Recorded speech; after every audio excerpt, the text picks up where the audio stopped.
मैं खुद भी बतौर सहाफ़ी बहुत दफ़ा देखता हूँ, लेकिन मुझे पूरी तरह जो अमेरिका का प्रेसिडेंशियल सिस्टम है, इसमें इलेक्शन किस तरह होता है, वोट किस तरह डाले जाते हैं, उसकी समझ नहीं आती। सवाल मैं इस तरह से रखूंगा अवैस सलीम साहब के सामने कि 50 रियासतें हैं, इसमें लोग हैं, वोटर्स हैं, अमेरिकी शहरी वोटर्स हैं, वो वोट डालते हैं। मेरी जो समझ है उसके मुताबिक जिदे वोट ज्यादा उन्हें जीत जाना चाहिए। तो ऐसा क्यों नहीं होता, ये सिस्टम क्या है? लेकिन इस तरह से एक्सप्लेन कीजिएगा कि जो मेरी तरह के पेंडू लोग हैं उनको भी समझ आ सके। देखिए, एक तो ये 2 या 3 स्टेप प्रोसेस है। मतलब मैं आज अगर ये फैसला करूं बतौर एक अमरीकी शहरी के कि मुझे इंतखाब लड़ना है अमरीकी सदर का, तो मैं लड़ नहीं सकता। पहली बात तो ये कि मैं उसके लिए क्वालिफाई नहीं करता। लेकिन अगर आप क्वालिफाई करते हैं तो पहले एक प्राइमरीज का कॉन्सेप्ट है जो जमात के अंदर प्राइमरी होती है, जिसमें वो लोग जो ये समझते हैं कि उनकी जमात को उन्हें उम्मीदवार बनाना चाहिए, वो अपने आप को अपनी जमात के वोटर्स के सामने प्रेजेंट करते हैं और उस प्राइमरी के अंदर फिर एक तरह से वोटिंग होती है उनके, क्योंकि यहाँ लोग या डेमोक्रेट रजिस्टर्ड हैं या रजिस्टर्ड रिपब्लिकन हैं। कुछ लोग ऐसे भी हैं जो नॉन कमिटल हैं, लेकिन अक्सरियत ऐसे लोगों की है जो किसी एक पार्टी या दूसरी पार्टी के साथ वाबस्तगी रखते हैं। सो उस प्राइमरी में अगर आप वो नॉमिनेशन जीत गए हैं तो फिर आप उस नॉमिनेशन को एक्सेप्ट करते हैं, जो आपने देखा कि डोनाल्ड ट्रंप ने रिपब्लिकन कन्वेंशन में वो नॉमिनेशन एक्सेप्ट की और पहले जो बाइडन उम्मीदवार थे, लेकिन फिर कमला हैरिस आई और वो उम्मीदवार बनी डेमोक्रेटिक पार्टी की।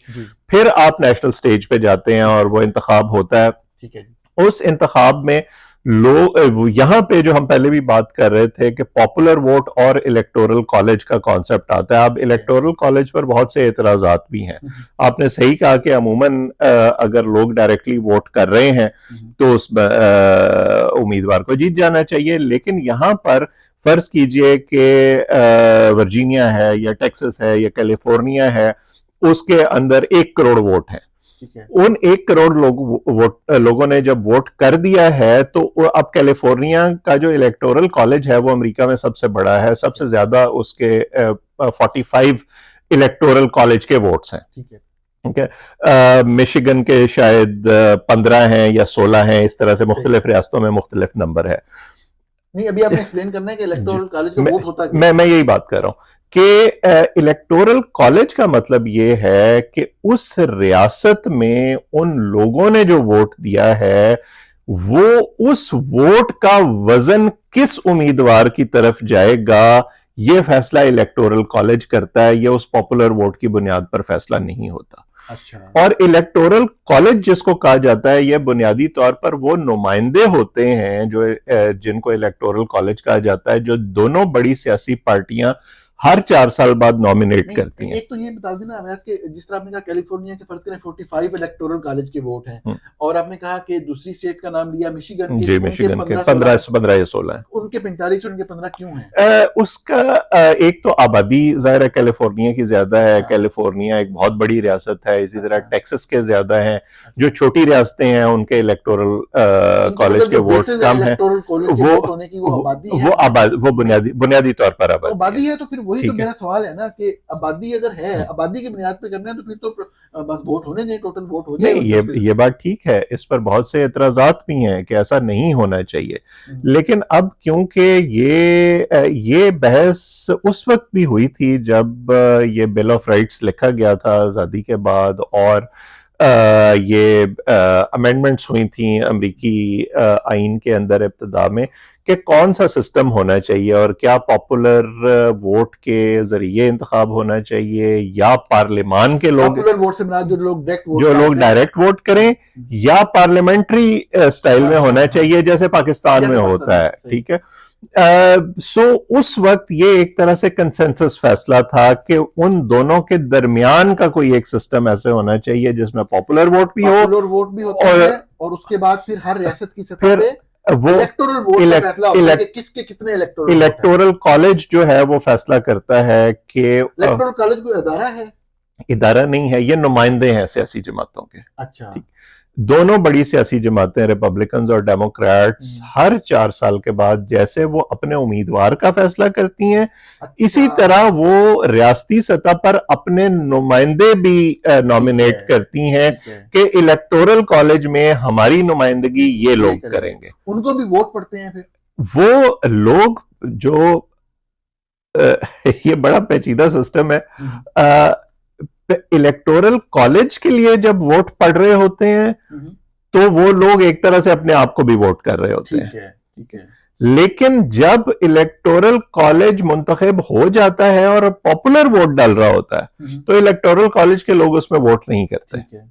वो सिर्फ आप इनको आसान अल्फाज में एक तरह से देहात की पंचायत समझ लीजिए कि ठीक है। पंचायत में लोग बैठे हैं और वो फैसला, वो दोनों तरफ के आर्गुमेंट सुन रहे हैं और वो सुनने के बाद उन्होंने ये फैसला करना है कि किसके आर्गुमेंट्स में वजन ज्यादा है तो फैसला उसके ठीक है, हक में होगा। ठीक है। तो ये एक ओवरऑल सेंटिमेंट, उसके बाद किन लोगों ने किन इश्यूज पर किन उम्मीदवारों को वोट दिया उस स्टेट में, उस बुनियाद पर यह फैसला करते हैं। ये कोई साइंटिफिक तरीका नहीं है, ठीक है। लेकिन ये एक मुरवजा तरीका जरूर है जो 250 साल से अमेरिका के अंदर चल रहा है। अब आप देखिए कि जो 2002 का इलेक्शन था जिसमें जॉर्ज बुश जूनियर पहली दफा मुंतखब हुए थे, तो उसमें फ्लोरिडा में सिर्फ 534 वोट का फर्क था पॉपुलर वोट का, और वो इलेक्शन जो है वो सुप्रीम कोर्ट तक गया था और उसमें फिर एल गोर की बजाय बुश के हक में फैसला हुआ और इलेक्टोरल कॉलेज भी बुश के हक में गया।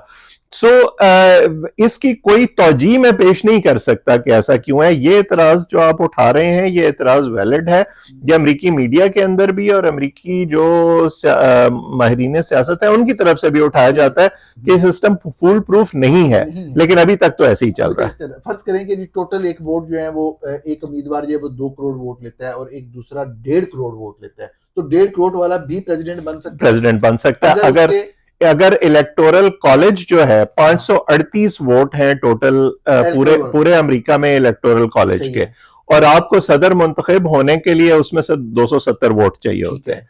तो अगर आपको 270 वोट मिल गए हैं तो इससे फर्क नहीं पड़ता कि आपको पॉपुलर वोट कितने मिले हैं, चाहे बहुत कम मिले हो, बहुत कम मिले हो। लेकिन अमूमी तौर पर ऐसा होता नहीं है। सब जगह वो इलेक्टोरल कॉलेज का वो उस हद तक पहुंचाने वाले भी वही लोग होते हैं जो डायरेक्टली वोट डालते होते हैं। फर्क निस्बतन कम होता है, लेकिन जो है वो इलेक्टोरल कॉलेज को ये लगता है कि नहीं हमें अपना वजन इस उम्मीदवार के पलड़े में डालना चाहिए, तो वो फिर उस तरफ चले जाते हैं। ये प्रेसिडेंशियल इलेक्शन के बारे में बात थी। अभी हम आ जाते हैं, मेरा यहां पर मैं ये भी कहना चाहूंगा कि इस एतराज के बावजूद 250 साल से ये सिस्टम चल रहा है, अभी तक ये नहीं हुआ कि इलेक्टोरल कॉलेज ने फैसला किया हो और हारने वाली जमात ने जो है वो इलेक्टोरल कॉलेज पर इल्जामात लगाए हों या उनके खिलाफ मुजाहरे किए हों या धरने किए हों। उस फैसले को 2020 एक एबरेशन जरूर था जब डोनाल्ड ट्रंप ने ना कंसेशन स्पीच की, ना उन्होंने उस शिकस्त को तस्लीम किया, वरना तारीख में अभी तक हमेशा उस फैसले को तस्लीम किया जाता है। इतनी बात तो थोड़ी सी, जितना मैं समझता हूँ, मैं ये डिटेल्स तो नहीं समझता अमेरिकी पॉलिटिक्स, लेकिन इतनी मैं समझता हूँ कि इस बार भी यही सूरत हाल है कि ट्रंप जीत गए तो सब ठीक है, ना जीते तो धांधली हुई है। बिल्कुल, और उन्होंने इसके लिए ग्राउंड बनानी शुरू कर दी है। वो आज भी बल्कि उन्होंने एक बयान दिया है जिसमें उन्होंने ये कहा है कि मैं उनसे ये सवाल हुआ कि क्या आप, बल्कि बार बार सवाल हो रहा है, मीडिया उनसे पूछ रहा है कि क्या आप नताइज को तस्लीम करेंगे अगर आप हार गए तो, लेकिन वो इसका मुबहम जवाब देते हैं। और आज भी उन्होंने ये कहा है कि अगर मैं हार गया तो इसका मतलब ये होगा कि मेरे खिलाफ कोई साजिश हुई है। हम आते हैं आखिरी 2 सवालों की तरफ। सबसे अगला सवाल अब यही मेरा सेकंड लास्ट सवाल कि सब ज़रा कि ये बहुत बार रिपोर्ट हो चुका है कि बहुत ही टफ कंटेस्ट है, नेक टू नेक लोग चल रहे हैं, लेकिन फिर भी एक जर्नलिस्ट की एक इंसाइट होती है। मैं बिल्कुल आपसे ये नहीं चाहूंगा कि आप मुझे कह दें कि ट्रंप जीतेगा, या मैं नहीं चाहूंगा कि आप कह दें कामला जीतेगी, लेकिन फिर भी आपकी अंडरस्टैंडिंग आपको क्या लग रहा है? मुझे याद है, मैं सवाल इसलिए आपसे जो है वो जोर दे के पूछ सकता हूं कि आप पाकिस्तान टेलीविजन की नशरियात में बैठे थे 2024 का इलेक्शन है, तो उससे पहले आपने वहां पे बताया था कि आपको जो दही वोट है उसमें किस तरह का ट्रेंड नजर आ रहा है, और जो आपने बताया बिल्कुल उसके मुताबिक ही वोट पड़े, अगर वो वोट माने नहीं गए। इसलिए मेरा स्पेसिफिक सवाल, आप क्या समझते हैं बतौर सहाफी, किस तरफ ज्यादा झुकाव है आज के दिन इस वक्त? देखिए, एक तो आपके देखने वालों को यह बताना जरूरी है कि हमने इससे पहले पॉपुलर वोट के बारे में बहुत बात की है, लेकिन अमेरिका में 50 रियासतें हैं। ज्यादातर रियासतें जो हैं उन में क्या नताइज आएंगे ये पहले से नोन है। जैसे अगर मैं टेक्सास की बात करूं या फ्लोरिडा की बात करूं तो ये डिक्लेयर्ड रेड स्टेट्स हैं, यानी यहां पर रिपब्लिकन उम्मीदवार ही जीतेगा। दूसरी तरफ अगर हम वर्जीनिया की बात करें या हम बात करें फर्ज कीजिए कैलिफोर्निया की, तो ये डिक्लेयर्ड ब्लू स्टेट्स हैं, यहां पर डेमोक्रेट उम्मीदवार ही जीतेगा। 7 रियासतें ऐसी हैं जिसमें जॉर्जिया है, पेंसिल्वेनिया है, विस्कॉन्सिन है, एरिजोना है, नॉर्थ कैरोलिना है, जिनके बारे में यह कहा जाता है कि ये स्विंग स्टेट्स हैं जहां पर जो नॉन कमिटेड वोटर है उसकी तादाद ज्यादा है। और ये रियासतें जिस तरफ जाएंगी उसकी बुनियाद पर यह फैसला होगा कि अमेरिका का सदर कौन बनेगा। अच्छा, अब अमेरिका के अंदर जो इमिग्रेंट कम्युनिटी है उसका रोल बहुत ज्यादा बढ़ रहा है। 2016 में पहली दफा एक जो डोनाल्ड ट्रंप जिस सेंटिमेंट को टारगेट करते हैं वो वाइट क्रिश्चियन कंजर्वेटिव वोटर है। 2016 में अमेरिकी तारीख में पहली दफा ऐसे वोटर की तादाद अमेरिका में 50% से कम थी। जो इस वक्त कास्टिंग वोट मैं कहता हूं वो इमिग्रेंट्स के हाथ में है, वो जिस तरफ वजन डालते हैं उसका सदर बनता है। 2016 और ट्रेडिशनली 2 पैटर्न्स हैं इमिग्रेंट्स के, एक तो वो ज्यादा वोट नहीं करते और जो करते हैं वो डेमोक्रेटिक पार्टी के लिए वोट करते हैं ज्यादातर, क्योंकि उन्हें इमिग्रेंट फ्रेंडली समझा जाता है, स्मॉल बिजनेस फ्रेंडली समझा जाता है। 2016 में इमिग्रेंट्स का नंबर कोई ज्यादा नहीं था और हवा भी यही बनी हुई थी कि हिलरी क्लिंटन आसानी से जीत जाएंगी, तमाम पोल्स में भी यही शो हो रहा था, लेकिन डोनाल्ड ट्रंप इलेक्शन जीत गए। 2020 में हमने ये देखा कि इमिग्रेंट्स का नंबर जो है वो बढ़ा और सिग्निफिकेंटली बढ़ा और उसका फायदा डेमोक्रेटिक पार्टी को हुआ और उसी की वजह से जो स्विंग स्टेट्स थी, मसलन जॉर्जिया या पेंसिल्वेनिया, एरिजोना, ये डेमोक्रेटिक पार्टी की तरफ गई। अब इस दफा जो डेमोक्रेटिक पार्टी है उसमें नए वेरिएबल जो इमिग्रेंट्स हैं उसमें एक स्प्लिट हमें नजर आ रहा है। अच्छा। उसकी सबसे बड़ी वजह तो इकोनॉमी है, क्योंकि इन 4 सालों में इकोनॉमी की परफॉर्मेंस कोई ज्यादा अच्छी नहीं रही है और आम लोगों को आप ये नहीं समझा सकते कि ये कोविड से शुरू हुआ था, उसका इन्फ्लेशनरी इंपैक्ट अभी तक आ रहा है। अमेरिका के अंदर कहा जाता है कि एवरेज जो है उसको अपने टेबल पर फूड चाहिए और अगर वो नहीं मिल रही तो उसका मतलब है कि चीजें ठीक नहीं है।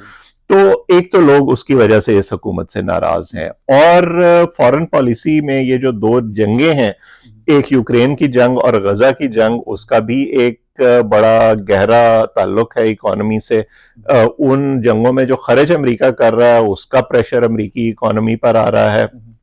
तो अगर तो लोगों ने वोट दिया इकोनॉमी पर तो फिर तो डोनाल्ड ट्रंप मेरा ख्याल है कि आसानी से जीत जाएंगे, क्योंकि फिर इमिग्रेंट्स भी जाहिर है उसी वजह से वोट करेंगे।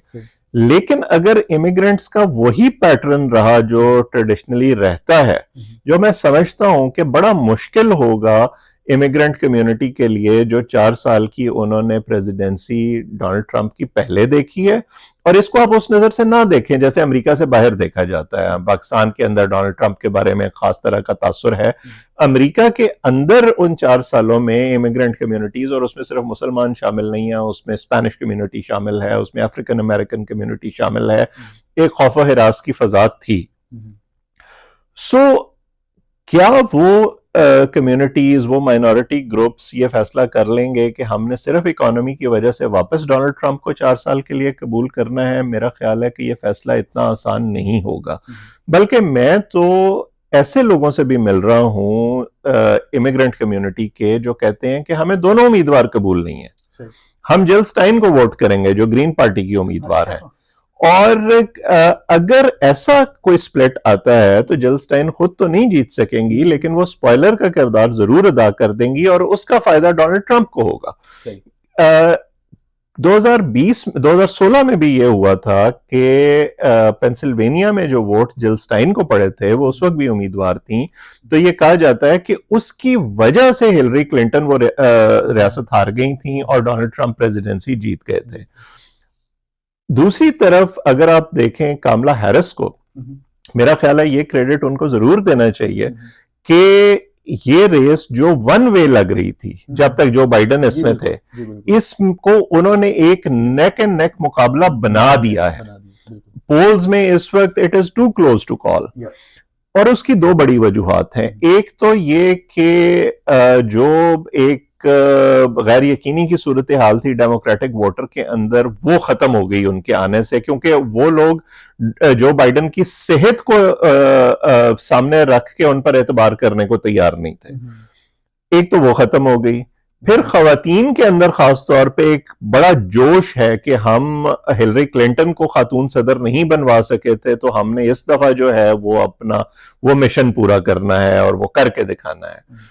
फिर अमेरिकी जो इलेक्ट्रेट इस वक्त है उसके अंदर यंगर डेमोग्राफिक बहुत ज्यादा है, नौजवानों की बहुत बड़ी तादाद है, और आपने ये देखा कि वो नौजवान 2016 और 2020 में उनका पसंदीदा उम्मीदवार बर्नी सैंडर्स था। वो बर्नी सैंडर्स जो लेफ्ट लीनिंग लिबरल है, जिसके जरा रेडिकल किस्म के ख्यालात हैं तालीम और सेहत के हवाले से, जो एंटी वॉर है, और आपने पिछले कुछ अरसे में देखा कि इसराइल की जंग के हवाले से अमेरिकी तालीमी इदारों में बहुत बड़े बड़े मुजाहरे हुए हैं और बड़ा क्रैकडाउन किया जो बाइडन की हुकूमत ने उन पर। यानी ये गम और गुस्सा है नौजवानों में भी इस हुकूमत के खिलाफ। लेकिन मैं देख रहा हूं कि कमला हैरिस ने अपने आप को एटलीस्ट कैंपेन की हद तक थोड़ा सा डिस्टेंस करना शुरू किया है जो इसराइल की पॉलिसी है उससे।